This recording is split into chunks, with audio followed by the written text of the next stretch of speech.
दोस्तों अब हम इस वीडियो में आपसे डिस्कस करेंगे किस तरीके से परफेक्ट कंपटीशन में एलोकेटिव एफिशिएंसी किसी भी फर्म को प्राप्त होती है। तो देखिए दो तरीके की एफिशिएंसी होती है, एक होती है एलोकेटिव एफिशिएंसी और दूसरी होती है प्रोडक्टिव एफिशिएंसी। तो परफेक्ट कंपटीशन में एलोकेटिव एफिशिएंसी भी मिलती है और प्रोडक्टिव एफिशिएंसी भी मिलती है। मैं आपको दोनों में मतलब बता देता हूं। एलोकेटिव एफिशिएंसी का मतलब होता है कि कोई भी फर्म उस लेवल पे अपने प्राइस को सेट करती है जहां पर उसकी मार्जिनल कॉस्ट बराबर हो। यानी कि एलोकेटिव एफिशिएंसी की कंडीशन क्या है? एलोकेटिव एफिशिएंसी की कंडीशन है कि जो प्राइस है वो मार्जिनल कॉस्ट के इक्वल होना चाहिए। इसको बोलते हैं एलोकेटिव एफिशिएंसी। यानी कि एलोकेटिव एफिशिएंसी का क्या मतलब हुआ? सिंपल मतलब ये हुआ कि जिस केस में प्राइस और मार्जिनल कॉस्ट बराबर बराबर होती है उसको बोलते हैं एलोकेटिव एफिशिएंसी। तो आपको पता होगा परफेक्ट कंपटीशन में प्राइस और मार्जिनल कॉस्ट हमेशा बराबर बराबर होते हैं, इसीलिए परफेक्ट कंपटीशन में एलोकेटिव एफिशिएंसी मिलती है। और इस केस में कंज्यूमर सरप्लस और प्रोड्यूसर सरप्लस का जो सम होता है वो मैक्सिमम होता है। इसी तरीके से प्रोडक्टिव एफिशिएंसी तब मिलती है जब एक फर्म जो है वो लोअर कॉस्ट पर काम कर रही होती है, इनकी जो कॉस्ट होती है वो लोअर एवरेज कॉस्ट होती है। और परफेक्ट कंपटीशन में ये कंडीशन भी पॉसिबल होती है। मैं आपको एक डायग्राम बता देता हूं, हालांकि बाद में मैं इस डायग्राम को आपको हटा भी दूंगा क्योंकि इसकी जरूरत हमारे को है नहीं। फिलहाल आप ये समझ लीजिए कि जब आपने परफेक्ट कंपटीशन में इक्विलिब्रियम पढ़ा था तो आपने पढ़ा था कि एआर और एमआर हमेशा बराबर बराबर होते हैं, और ये भी आपने पढ़ा था कि मार्जिनल कॉस्ट इसको नीचे से कट करता है। तो इस केस में अगर आप देखोगे तो जो इक्विलिब्रियम पॉइंट है वो ए हुआ, लॉन्ग रन की बात कर रहे हैं, ये एलएमसी है। यानी कि इस केस में लॉन्ग रन में जो मार्जिनल कॉस्ट है वो हमारी ए क्यू है और जो प्राइस है वो भी ए क्यू है। यानी कि मार्जिनल कॉस्ट और प्राइस बराबर होने की वजह से इस केस में प्राइस और मार्जिनल कॉस्ट बराबर बराबर हैं, इसलिए इस केस में हमें मिलेगा एलोकेटिव एफिशिएंसी। एलोकेटिव एफिशिएंसी और प्रोडक्टिव एफिशिएंसी इसलिए मिलता है क्योंकि जो एवरेज कॉस्ट पे फर्म काम कर रही होती है वो इस जगह मिनिमम होती है। यानी कि इस केस में मिनिमम एवरेज कॉस्ट होती है, मिनिमम एवरेज कॉस्ट होती है। तो इसी वजह से हम कहते हैं कि परफेक्ट कंपटीशन में एलोकेटिव एफिशिएंसी भी होती है और प्रोडक्टिव एफिशिएंसी भी होती है। पर इसका यूज क्या है, हम क्यों ये पढ़ने की कोशिश कर रहे हैं, तो वो मैं आपको समझाने की कोशिश करता हूं। देखिए हम अपने डायग्राम के थ्रू ये समझाने की कोशिश करेंगे कि जिस केस में मार्केट इक्विलिब्रियम है वही कंडीशन सबसे बढ़िया है। अगर मार्केट इक्विलिब्रियम से हम हटते हैं तो वो कंडीशन हमारे लिए अच्छी नहीं होगी। यही हम समझाने का प्रयास आपको इस वीडियो के माध्यम से करेंगे। तो देखिए मैं इससे पहले रबिंग कर देता हूं और मैं आपको सबसे पहले समझाता हूं कि इस केस में प्रोड्यूसर सरप्लस और कंज्यूमर सरप्लस मैक्सिमम होता है। तो सबसे पहले हम प्रोड्यूसर सरप्लस समझ लेते हैं कि प्रोड्यूसर सरप्लस क्या होता है। Producer surplus is the defined as the difference between goods market price, यानी कि जो गुड्स का मार्केट प्राइस है, and the production cost, production marginal cost. यानी कि देखिए बात को ध्यान से समझिएगा। सपोज कीजिए कि आप एक मार्केट में जाते हो और मार्केट में जाकर आपने एक शर्ट का प्राइस पूछा। तो शर्ट का प्राइस मान लीजिए शर्ट की जो मार्जिनल कॉस्ट है, मार्जिनल कॉस्ट है, यानी कि शर्ट को बनाने की जो एडिशनल कॉस्ट है मान लीजिए वो 100 रुपए है। यानी कि वो 100 रुपए में शर्ट बन के तैयार हुई है। यहां पे फिक्स कॉस्ट का कोई चक्कर नहीं है, केवल मार्जिनल कॉस्ट की हम बात कर रहे हैं। और मान लीजिए कि अगर हम बात कर रहे हैं किसकी, प्राइस की, तो प्राइस मान लीजिए 150 रुपए है। तो इस केस में जो प्रोड्यूसर सरप्लस है, प्रोड्यूसर सरप्लस है वो हुआ 50। देखिए एक बात समझ लीजिए, प्रॉफिट जो होता है, जब हम प्रॉफिट निकालते हैं तो जो प्राइस है उसमें से माइनस करते हैं एवरेज कॉस्ट। यानी कि इसके अंदर एवरेज फिक्स कॉस्ट भी शामिल है और एवरेज वेरिएबल कॉस्ट भी शामिल है। लेकिन जब हम प्रोड्यूसर सरप्लस की बात करते हैं,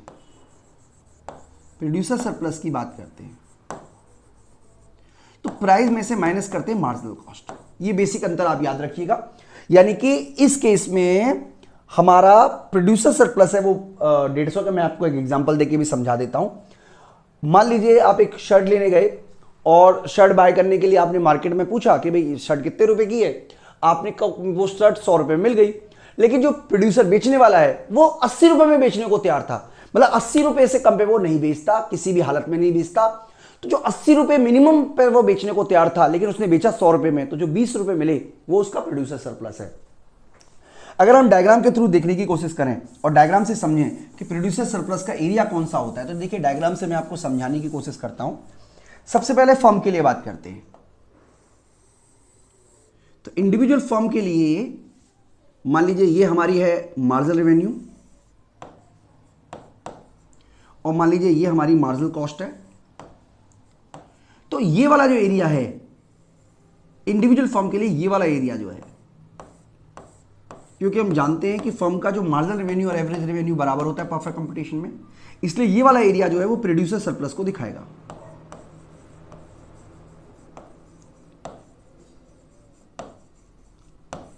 यानी कि प्रोड्यूसर सरप्लस का जो एरिया है फर्म के लिए वो वाला एरिया है जो मार्जिनल रेवेन्यू से नीचे होता है और मार्जिनल कॉस्ट से, सॉरी, मार्जिनल रेवेन्यू से नीचे और मार्जिनल कॉस्ट से ऊपर होता है। लेकिन मार्केट की बात करें तो मार्केट में मान लीजिए ये सप्लाई कर्व है और ये वाला प्राइस डिसाइड हुआ, तो प्राइस से ऊपर का ये हिस्सा है प्रोड्यूसर सरप्लस का। यानी कि producer surplus is defined as the difference between goods price and production marginal cost. It is given by the area above the supply curve and below the market price. यानी कि supply curve से ऊपर वाला और price से नीचे वाला area ही producer surplus कहलाएगा। सिंपल सरल भाषा में आप समझ लीजिए, प्रोड्यूसर सरप्लस का मतलब है कि एक प्रोड्यूसर को गुड्स बनाने की कॉस्ट, जो उसकी मार्जिनल कॉस्ट आ रही है, उससे ऊपर जो प्राइस भी चार्ज कर रहा है वो कहलाता है हमारा प्रोड्यूसर सरप्लस। अगर हम कंज्यूमर सरप्लस की, तो देखिए consumer surplus is the difference between what consumer is willing to pay and what does he actually pay. इसके बारे में हम ऑलरेडी वीडियो के माध्यम से समझ चुके हैं कि कंज्यूमर जितनी पैसे देने को तैयार है। मान लीजिए आपने एक शर्ट पसंद की और आप उस शर्ट को देखते ही आप उसके लिए 150 रुपए देने को तैयार हो, लेकिन बार्गेनिंग करने के बाद आपको वही शर्ट 100 रुपीज में मिल गई, तो इस केस में आपकी जो सरप्लस है वो 50 रुपए हुई। यानी कि consumer surplus is the difference between amount consumer willing to pay minus the amount he actually pay. तो जैसे मान लीजिए हम एक इंडिविजुअल व्यक्ति की बात करें, मान लीजिए कंज्यूमर की बात करें, एक इंडिविजुअल कंज्यूमर की बात करते हैं, तो मान लीजिए वो अगर पहली गुड्स यूज करता है तो उसकी जो मार्जिनल यूटिलिटी है मान लीजिए वो 20 है, ठीक है जी। दूसरी यूज करता है तो मान लीजिए उसकी मार्जिनल यूटिलिटी जो है वो गिरकर हो गई है मान लीजिए 15। तीसरी यूज करता है तो उसकी यूटिलिटी है 10, ठीक है जी। चौथी यूज करता है तो उसके लिए यूटिलिटी 8 है। अब मान लीजिए उसका मार्केट प्राइस जो है वो डिसाइड हुआ, प्राइस जो डिसाइड हुआ किसी गुड्स का वो 8 डिसाइड हुआ, यानी कि ये उसका प्राइस है। तो डेफिनेटली कंज्यूमर जो है वो 4 यूनिट यूज करेगा। तो इसका मतलब ये हुआ कि पहली यूनिट से उसको मिल रही है 20 माइनस 8 यानी कि 12 का यूटिलिटी मिल रही है। ये कंज्यूमर सरप्लस का एरिया हो गया। दूसरे वाले में उसको 7 एक्स्ट्रा मिल रहा है, ये कंज्यूमर सरप्लस का एरिया हो गया। यहां पे 2 कंज्यूमर सरप्लस का एरिया हो गया। यानी कि इंडिविजुअल के लिए कंज्यूमर सरप्लस इस तरीके से निकालते हैं अलग अलग यूनिट के लिए। लेकिन जब मार्केट की बात करते हैं तो मार्केट का कंज्यूमर सरप्लस कैसे निकालते हैं आप जानते होंगे कि ये हमारा है मार्जिनल यूटिलिटी कर्व, जो कि टेक्निकल भाषा में डिमांड कर्व बन जाता है हमारा। और प्राइस ये डिसाइड हुआ तो यहां पे कंज्यूमर इक्विलिब्रियम होगा जहां पे marginal utility equal to price होगा। यानी कि इसके ऊपर का जो हिस्सा है ये सारे का सारा कहलाएगा कंज्यूमर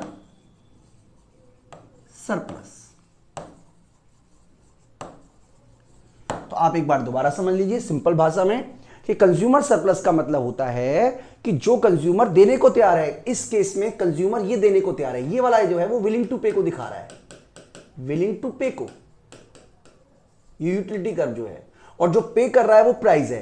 तो इसलिए ये जो डिफरेंस होगा वो कंज्यूमर इक्विलिब्रियम या कंज्यूमर सरप्लस कहलाएगा।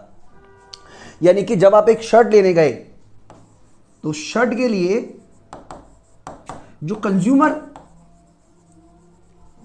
मैक्सिमम पे करने को तैयार है, मैक्सिमम पे करने को तैयार है, मान लीजिए वो 100 है या मान लीजिए 150 देने को तैयार है, ठीक है जी।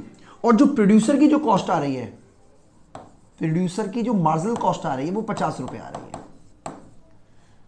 और प्राइस जो डिसाइड हुआ वो मान लीजिए डिसाइड हुआ 100 पर। तो इस केस में कंज्यूमर सरप्लस 50 है, प्रोड्यूसर सरप्लस 50 है। अगर यही प्राइस 80 डिसाइड हुआ होता, 80 डिसाइड हुआ होता तो कंज्यूमर सरप्लस 70 होती, क्योंकि कंज्यूमर देने को जो तैयार है वो 150 देने को तैयार है, लेकिन एक्चुअल वो 80 दे रहा है तो 50 होती, जबकि प्रोड्यूसर सरप्लस मात्र 30 होती। यानी कि इस केस में प्राइस कोई भी डिसाइड हो, प्राइस कोई भी डिसाइड हो, मान लीजिए कंज्यूमर विलिंग टू पे है 150 और प्रोड्यूसर पे करने को तैयार है 50, मार्केट प्राइस कुछ भी डिसाइड होती डिमांड एंड सप्लाई के द्वारा, मान लीजिए 100 होती, तो कंज्यूमर सरप्लस भी 50 होता, प्रोड्यूसर सरप्लस 50 होता, टोटल सरप्लस 100 होता। मान लीजिए मार्केट प्राइस डिसाइड होती 80, तो कंज्यूमर सरप्लस जो है वो 70 होता, प्रोड्यूसर सरप्लस 30 होता और टोटल सरप्लस होता 100। यानी कि market mechanism, demand and supply के फोर्सेस जो प्राइस डिसाइड करें वो करने दो। कंज्यूमर सरप्लस हो सकता है ज्यादा हो या कम हो, प्रोड्यूसर सरप्लस हो सकता है ज्यादा कम हो, लेकिन जब आप ओवरऑल आप करोगे, ओवरऑल आप देखोगे तो कंज्यूमर सरप्लस और प्रोड्यूसर सरप्लस का जो सम है वो 100 ही आएगा और ये मैक्सिमम रहेगा। यानी कि अगर प्राइस डिसाइड होती मान लीजिए 120, तो कंज्यूमर सरप्लस मिलता है इन दोनों का डिफरेंस 30 और प्रोड्यूसर सरप्लस मिलता है इन दोनों का डिफरेंस जो कि 70 होता, लेकिन ओवरऑल आपको मिलता 100 ही। तो इसीलिए हम कहते हैं कि जिस केस में परफेक्ट कंपटीशन होता है, परफेक्ट कंपटीशन का क्या मतलब हुआ, परफेक्ट कंपटीशन का मतलब हुआ, देखिए ये वाला कंडीशन, जहां पे इंडस्ट्री में डिमांड और सप्लाई के फोर्सेस प्राइस डिसाइड कर रहे होते हैं। मान लीजिए प्राइस डिसाइड हो गया P, इसको बोल देते A, इसको बोल देते B, इसको बोल देते E, ये हो गया Q, और ये है इंडस्ट्री का और ये फर्म का है। मान लीजिए फर्म ने ये प्राइस डिसाइड कर लिया, तो इस केस में इंडिविजुअल फर्म की जो मार्जिनल कॉस्ट है वो इस प्राइस के बराबर ही होगी और इस तरीके से फर्म का इक्विलिब्रियम होगा लॉन्ग रन में। यानी कि इस केस में प्रोडक्टिव एफिशिएंसी भी पाई जा रही है, एलोकेटिव एफिशिएंसी भी पाई जा रही है, और ये जो एरिया है ये कंज्यूमर सरप्लस का एरिया है, कंज्यूमर सरप्लस का, और ये जो एरिया है ये वाला एरिया प्रोड्यूसर सरप्लस का है। यानी कि मैं उम्मीद करता हूं कि आपको बात समझ में आ गई होगी। यानी कि इस इलाके में कंज्यूमर सरप्लस जो है, कंज्यूमर सरप्लस जो है it is the area APE, और जो प्रोड्यूसर सरप्लस है वो एरिया है PBE, और आप इन दोनों को जोड़ दोगे तो एरिया ABE कंज्यूमर सरप्लस का एरिया है, सॉरी ओवरऑल सरप्लस का एरिया है। लेकिन क्या हो अगर मार्केट में कोई इंटरफेरेंस आ जाए? देखिए मैं आपको समझाने की कोशिश करूंगा, ध्यान से समझिएगा, बहुत ध्यान से समझिएगा। मान लीजिए ये डिमांड है, ये सप्लाई है, और ये एरिया है QPAB। अब मान लीजिए किसी वजह से कंज्यूमर जो मार्केट में कोई इंटरफेरेंस आ जाता है और हम डिमांड सप्लाई के द्वारा क्वांटिटी और प्राइस डिसाइड नहीं करते, बल्कि उससे ज्यादा या उससे कम प्राइस डिसाइड करते हैं। तो मान लीजिए आप एक फर्म क्वांटिटी Q1 प्रोड्यूस करने का फैसला लेती है, तो आप देखोगे कि इस केस में जो कंज्यूमर सरप्लस है और प्रोड्यूसर सरप्लस, देखिए इस एरिया में आप देखोगे, टेक्निकल भाषा में आप समझोगे तो ये एरिया केवल कंज्यूमर सरप्लस बचा और ये एरिया प्रोड्यूसर सरप्लस हो गया, यानी कि इस एरिया का लॉस हो गया। देखिए मैं आपको समझाने की कोशिश करता हूं, आप चाहो तो मैं आपके लिए एरिया बना देता हूं। मान लीजिए 1 2 3 4 5, तो पहले जो कंज्यूमर सरप्लस था, कंज्यूमर सरप्लस था वो था एरिया 1 2 3, और जो प्रोड्यूसर सरप्लस था वो था एरिया 4 और 5।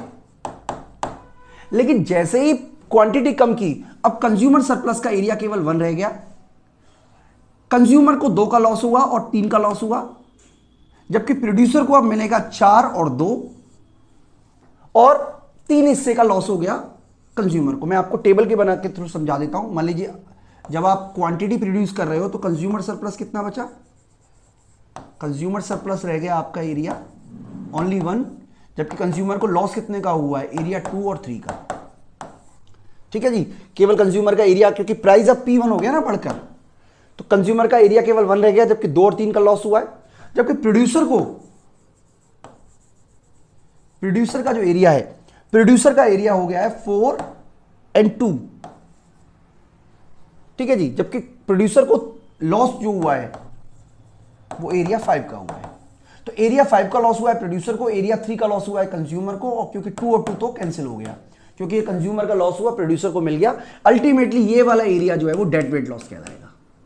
इसी तरीके से अगर हम ज्यादा प्रोडक्शन करते हैं तो आप देखिए ये जो हिस्सा है इसको मैं नाम दे देता हूं 3, 5, 6 और 7।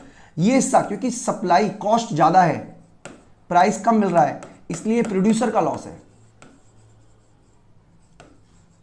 और यहां पे यूटिलिटी कम है जबकि प्राइस ज्यादा देना पड़ रहा है, इसलिए कंज्यूमर का लॉस है।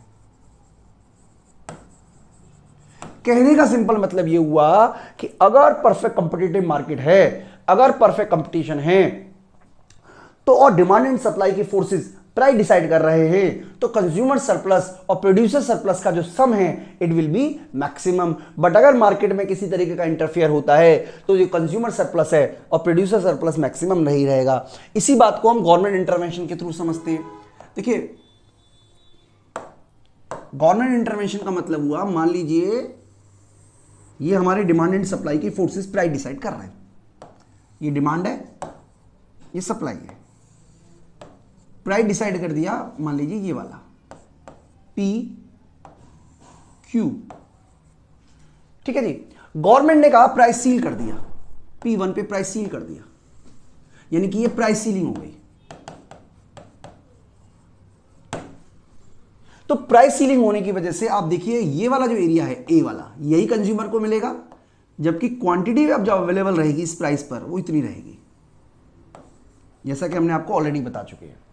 इसका मतलब एरिया 2 जो है, area 3, area 4, area 5, consumer surplus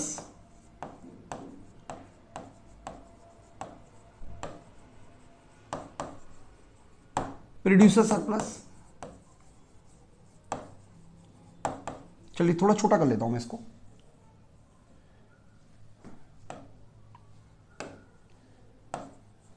and total surplus before ceiling, before ceiling, after ceiling और नेट चेंज। हम ऐसे करके देखते हैं। अब देखिए बिफोर सीलिंग यानी कि जब बिफोर सीलिंग कंज्यूमर सरप्लस कितना था, जब ये लाइन नहीं थी 1, 2, 3, प्रोड्यूसर सरप्लस था 4, 5, टोटल सरप्लस था 1, 2, 3, 4 एंड 5। ये आपको समझना है। जैसे ही सीलिंग आई, सीलिंग का मतलब हुआ कि गवर्नमेंट ने मैक्सिमम प्राइस डिसाइड कर दिया ये वाला, तो अब कंज्यूमर को कितना मिल रहा है, केवल 1 मिल रहा है, जबकि प्रोड्यूसर को कितना मिल रहा है, 2 और 4 मिल रहा है, क्योंकि प्रोड्यूसर को तो ऊपर ऊंचा प्राइस मिलेगा 2 और 4। नेट चेंज की बात करें तो कंज्यूमर को नुकसान हुआ है 2 और 3 का, जबकि प्रोड्यूसर को नुकसान हुआ है केवल और केवल 5 का, जबकि उसको आप देखोगे तो 2 का फायदा हुआ है। तो इस तरीके से देखोगे तो अब जो बचेगा वो बचेगा क्या, 1, 2, 4। इसका मतलब ये हुआ कि 2 से 2 तो कैंसिल हो गया, अल्टीमेटली 3 का और 5 का लॉस होगा, यानी कि ये हिस्सा जो है ये कहलाएगा हमारा डेड वेट लॉस। तो सिंपल सरल भाषा में आपको यह समझाने की कोशिश की गई है कि अगर परफेक्ट कंपटीशन काम करता है तो वो एलोकेटिव एफिशिएंसी लेकर आएगा, यानी कि इस केस में जो कंज्यूमर सरप्लस है और प्रोड्यूसर सरप्लस है वो मैक्सिमम रहेगा। लेकिन अगर हमने मार्केट में कोई इंटरफेयर कर दिया, जहां पे परफेक्ट कंपटीशन हुआ, जहां पे डिमांड एंड सप्लाई के फोर्सेस प्राइस डिसाइड करते हैं, उतनी ही क्वांटिटी डिसाइड करनी है, अगर उसके बीच में हमने कोई इंटरफेयर किया तो मार्केट सिस्टम एलोकेटिव एफिशिएंसी नहीं होगा। इसीलिए हम कहते हैं कि परफेक्ट कंपटीशन में मार्केट एलोकेटिव एफिशिएंसी प्राप्त करता है क्योंकि प्राइस मार्जिनल कॉस्ट के बराबर होती है और प्राइस वहां डिसाइड होती है जहां पे डिमांड एंड सप्लाई के फोर्सेस बराबर बराबर होते हैं, जिसकी वजह से कंज्यूमर और सरप्लस और प्रोड्यूसर सरप्लस का जो सम है वो मैक्सिमम होता है। तो दोस्तों इस वीडियो में इतना ही। मैं उम्मीद करता हूं कि आपको कॉन्सेप्ट समझ में आया होगा। अभी के लिए इतना ही। Thank you.